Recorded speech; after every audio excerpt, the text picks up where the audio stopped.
1 ദിനവൃത്താന്തം 13-ാം അധ്യായം. ഉടമ്പടിയുടെ പേടകം ഓബദ് ഏദോമിൻ്റെ വീട്ടിൽ. ദാവീദ് എല്ലാ സഹസ്രാധിപന്മാരോടും ശതാധിപന്മാരോടും ആലോചന നടത്തി. അതിനുശേഷം അവൻ ഇസ്രായേൽ സമൂഹത്തോട് പറഞ്ഞു, നിങ്ങൾക്ക് സമ്മതമെങ്കിൽ ഞാൻ പറയുന്നത് നമ്മുടെ ദൈവമായ കർത്താവിന് ഹിതകരമെങ്കിൽ ഇസ്രായേൽ വംശത്തെങ്ങുമുള്ള നമ്മുടെ സഹോദരന്മാരെയും മേച്ചിൽ പുറങ്ങളോട് കൂടിയ നഗരങ്ങളിൽ പാർക്കുന്ന പുരോഹിതന്മാരെയും ആളയച്ചു വരുത്താം.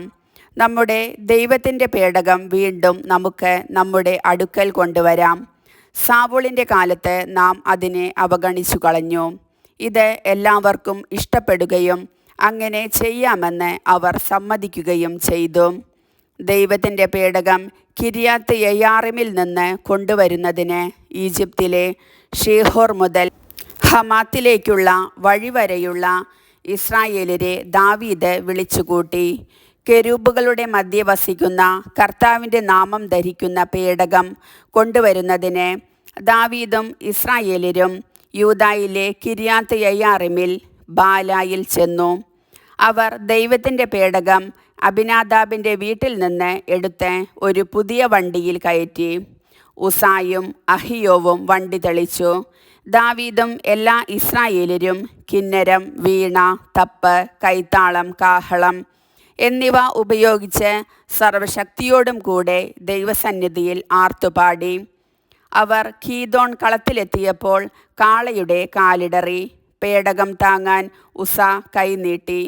കർത്താവിൻ്റെ കോപം അവനെതിരെ ജ്വലിച്ചു. പേടകത്തെ സ്പർശിച്ചതിനാൽ അവിടുന്ന് അവനെ വധിച്ചു. അവിടെ ദൈവത്തിൻ്റെ മുൻപിൽ അവൻ മരിച്ചു വീണു. ഉസായെ കർത്താവ് ശിക്ഷിച്ചതിനാൽ ദാവീദ് കുപിതനായി. ആ സ്ഥലം പേരസ് ഉസ എന്ന് അറിയപ്പെടുന്നു. അന്ന് ദാവീദിന് ദൈവത്തോട് ഭയം തോന്നി. അവൻ പറഞ്ഞു, ദൈവത്തിൻ്റെ പേടകം എൻ്റെ അടുക്കൽ കൊണ്ടുവരാൻ എനിക്ക് എങ്ങനെ കഴിയും?